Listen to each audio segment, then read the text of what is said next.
சுட்டும் வெளி சுடரே இனி வரப்போகிற எபிசோடுக்கான ப்ரெடிக்ஷன் தான் பார்க்க போகிறோம். எப்படி இருந்தாவது வெற்றி தான் தன்னோட அப்பான்னு சொல்லி சுடர் தெரிஞ்சுக்கிறணும். அதுக்கு முன்னாடி தன்னோட பொண்ணு சேர்றதுக்கு முன்னாடி அபியை பற்றின ஒரு தப்பான எண்ணத்தையும் மனசில் விதைச்சது மட்டும் இல்லாமல் இப்போ தன்னோட அபியை 10 வருஷ கால ஜெயில் தண்டனை அனுபவிக்க விட்ட அந்த கருணாவை சும்மாவே விடக்கூடாது அப்படின்ற அளவுக்கு வெற்றி கண்டிப்பாக அவனுக்கு தண்டனை வாங்கி கொடுக்கணும்.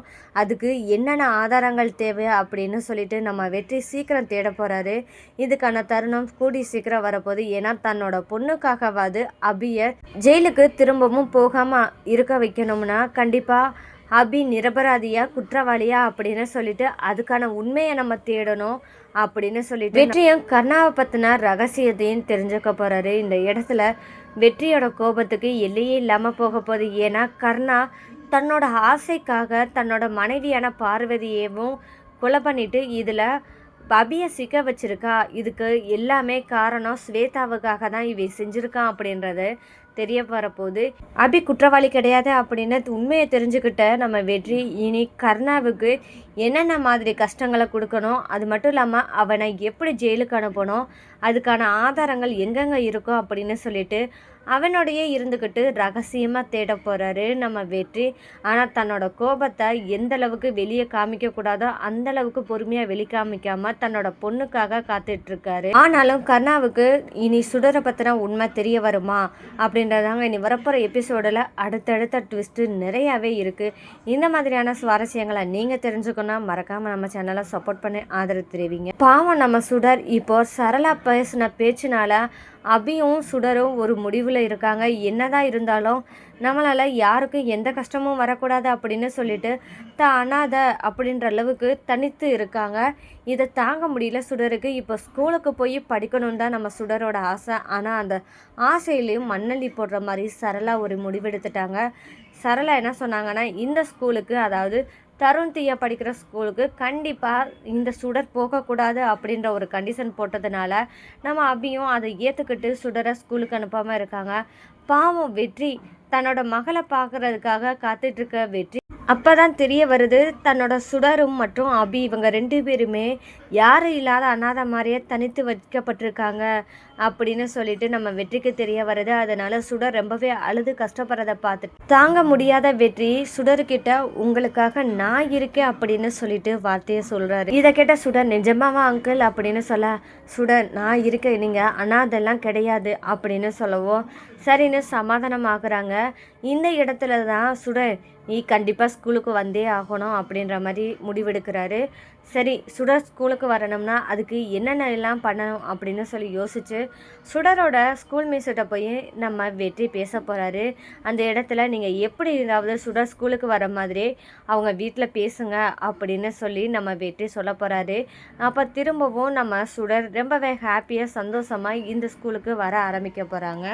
ஸ்கூலுக்கு வந்துட்டுருக்க சமயத்தில் தான் வெற்றி அபிநயாவை பற்றியும் கொஞ்சம் கொஞ்சமாக கேட்க போகிறாரு. ஏன்னா அபிநயாவுக்கு துப்பாக்கி சூடு நடந்ததுனால இப்போ எப்படி இருக்கா அப்படின்னு தெரிஞ்சுக்கிறணும் அப்படின்னு சொல்லி ஆசைப்படுறாரு. அபி மேலே இன்னும் அஃபெக்ஷன் கூட தான் செய்யுது. சுடரும் ஸ்கூல் முடிஞ்சு எப்பவும் போல் நடந்து போகிற சமயத்தில் தான் வெற்றியோட பேசிக்கிட்டே நடந்து போகிறாங்க. அந்த நேரத்தில் சரியான ஒரு தருணம் தான். ஏன்னா லாயர் பிரபாகரனும் சுடரை பார்க்குறாரு. ஹாய் சுடர் எப்படி இருக்கா அப்படின்னு சொல்லிட்டு வர்றாரு. அம்மு எப்படி இருக்காங்க சுடர் அப்படின்னு சொல்லி பேசும்போது தான் அங்கே வெற்றி இருக்கிறதவே கவனிக்கிறாரு. அப்போ தான் பிரபாகரனும் யோசிக்கிறாரு, என்ன சுடர் வெற்றியோட பேசிக்கிட்டு இருக்கா, வெற்றிக்கு சுடர் தான் தன்னோட பொண்ணுன்னு தெரிஞ்சிருச்சோ, சுடருக்கு வெற்றி தான் தன்னோட அப்பான்னு தெரிஞ்சிருச்சோ, அதனால தான் 2 பேர் சேர்ந்து பேசிட்டு வராங்களோ அப்படின்னு சொல்லிட்டு நம்ம பிரபாகரன் யோசிச்சுக்கிட்டே நிற்கிறாரு. அப்போ தான் சுடர் சொல்கிறாங்க, அங்கிள் இது யார் தெரியுமா, என்னோட ஃப்ரெண்டு மாதிரி, அது மட்டும் இல்லாமல் உங்களை மாதிரியே எனக்கும் இவங்க அங்கிள் தான், இவர் பேர் வெற்றி அப்படின்னு சொல்லிட்டு இன்ட்ரோடியூஸ் பண்ணி வைக்கிறாங்க சுடர்.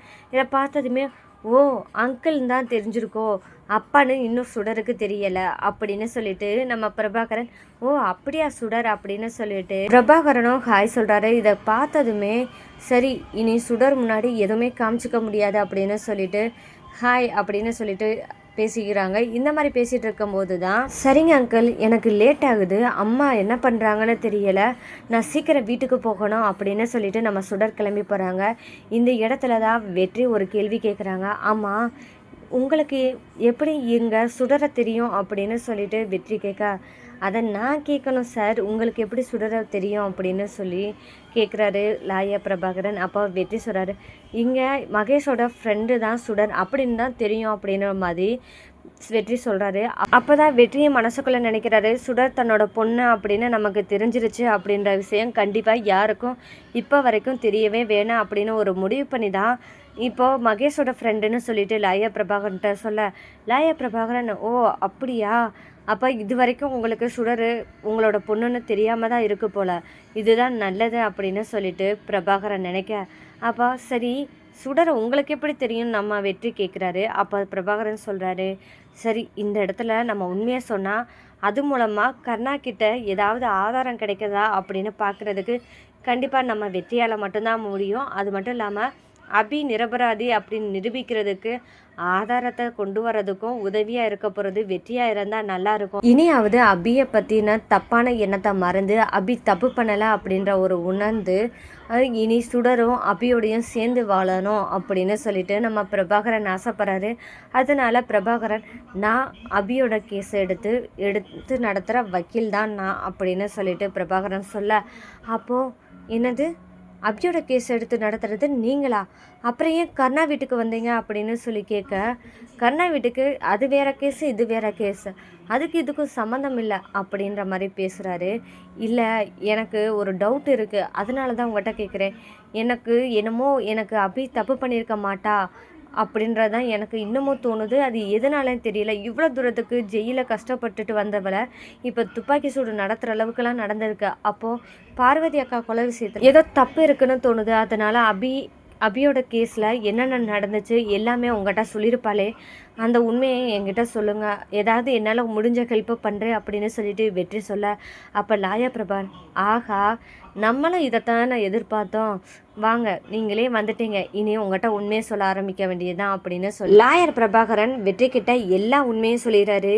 இந்த மாதிரி அபி எந்த கொலையும் பண்ணலை. அபி என்ன பண்ணாங்கன்னா வீட்டுக்குள்ளே வரும்போது கர்ணா பார்வதி அக்காவோட ஃபோட்டோவை பார்த்து பேசிகிட்டு இருக்கும்போது தான் ஒரு தப்பான தோற்றத்தோடு பேசிக்கிட்டு இருந்தார். அது என்னன்னு பார்த்தா வேறு எதுவும் இல்லை, பார்வதியோட ஃபோட்டோவை பார்த்துட்டு கர்ணா என்ன பேசிகிட்டு இருந்தானா, பார்வதி இப்போ ஃபோட்டோவாக தொங்கிட்டு இருக்க, நாளைக்கு மாலையும் கழுத்துமா ஃபோட்டோவோட நிற்ப அப்படின்னு சொல்லி பேசிகிட்டு இருக்கதை பார்த்து தான் அதிர்ச்சியாகி அபிநயா அக்காவுக்கு என்ன ஆச்சோ அப்படின்னு சொல்லி பார்க்க போகும்போது தான் கர்ணா பார்வதியை பார்க்க விடாமல் தடுத்து ஒரு ரூம்குள்ளே அடைச்சிட்டாரு. அந்த இடத்துல என்ன நடந்ததுன்னே அபிக்கு தெரியாது. அப்போ பார்வதியை கொலை பண்ணது கர்ணாவாக இருக்குமோ அப்படின்ற ஒரு சந்தேகத்தில் தான் அபியும் இருக்காங்க. இது என்ன நடந்துச்சுன்றது தெரியாமல் இருக்குது. இதுக்கு காரணம் யாருன்னு தெரியலை. மாணிக்கனும் ஒருத்தர் இந்த கேஸில் சம்மந்தப்பட்டிருக்காரு. ஏன்னா வாலண்டியராக அபியை பார்த்து ஜெயிலில் பேசினது அவர் தான். இப்போது கர்ணா கிட்டேயும் மாணிக்கம் பேசி தொந்தரவு பண்ணிக்கிட்டு இருக்கிறதும் மாணிக்கம்தான். அப்போ மாணிக்கத்துக்கு தான் ஏதோ ஒரு உண்மை தெரிஞ்சிருக்கு, ஆனால் அதை என்கிட்ட சொல்லவும் மாட்டேங்கிறான். நாங்களும் எப்படியோ ட்ரை பண்ணி பார்த்துட்டோம், அவன் சொல்ல மாட்டேங்கிறான். கண்டிப்பாக மாணிக்கத்துக்கிட்ட தான் உண்மை மறைஞ்சிருக்கு. அது என்னன்னு கண்டிப்பாக தெரிஞ்சே ஆகணும்னா மாணிக்கம் கையில் கிடைக்கணும். அப்போ தான் அபியும் தப்பு பண்ணலை, அபி நிரபராதின்னு தெரிய வரும். சுடரும் ரொம்பவே சந்தோஷமாக இருப்பா. அதுக்காக தான் நான் அபி கேஸவே எடுத்திருக்கேன் அப்படின்னு சொல்லிட்டு எல்லா விஷயத்தையும் சொல்லி முடிக்கிறாரு. இனி மாணிக்கத்தை கண்டுபிடிக்கிறதுக்கு நம்ம வெற்றி உதவுவாரா? மாணிக்கத்தை கண்டுபிடிச்சா மாணிக்கத்தின் மூலமாக அந்த போஸ்ட்மார்ட்டம் ரிப்போர்ட்டை பற்றின உண்மை தெரிய வருமா? அதை எப்படி எடுக்க போகிறாங்க அப்படின்றதாங்க இனி வரப்போகிற எபிசோடில் அடுத்தடுத்த ட்விஸ்ட்டாக இருக்க போது. இந்த மாதிரியான சுவாரஸ்யங்களை நீங்கள் தெரிஞ்சுக்கணும், மறக்காமல் நம்ம சேனலை சப்போர்ட் பண்ணி ஆதரவு தெரிவிங்க. மீண்டும் சந்திப்போம்.